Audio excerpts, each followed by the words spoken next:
నెత్తికి helmet, car ఎక్కితే seat belt, పర్సుల licence, RC, pollution certificate, insurance గివ్ ఉంటే చాలబ్బా రోడ్ల మీద ఏ బుగులు లేకుండా బండి నడపొచ్చు అనుకుంటారు. వాజీవే కానీ సిగ్నల్ ఎంత పక్కాగా ఫాలో అవుతున్నాం, రాంగ్ రూటా రైట్ రూటా, బండి మీద ఎంతమంది పోతున్నాం, స్టాప్ లైన్ దగ్గర ఆగినామా లేదా, నో పార్కింగ్ జాగల బండి పెట్టినామా, ఇవి కూడా చూసుకోవాలి. అంతకంటే ముఖ్యంగా చెకింగ్ చేసుకోవాల్సింది గిది. ఏహే పోలీసులు ఆపినప్పుడు చూద్దాము, ఆపలు వచ్చినప్పుడు కడదామని ఆగితిరంటే బండి గుంజుకపోయే కథ అవుతుందో. చలాన్ పడ్డాక 45 రోజులలో ఫైన్ కట్టాలి. ఒకళ్ళ మీరు ఉత్తమ డ్రైవర్ అయితే 5 చలాన్లు పెండింగ్ లో పెడితే డ్రైవింగ్ లైసెన్స్ క్యాన్సిల్ అయ్యే డేంజర్ ఉంది. మళ్ళా సెంట్రల్ గవర్నమెంట్ కొత్త రూల్ తెచ్చింది లాపర్వా చేస్తున్నారని.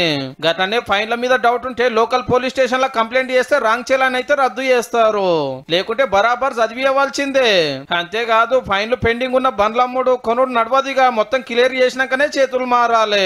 మరి ఎట్లుంటది మనోళ్ళ కథ? రూల్స్ పాటియమంటే నాకు కాదు నా తోకకు చెప్పన్నట్టే చేస్తారా?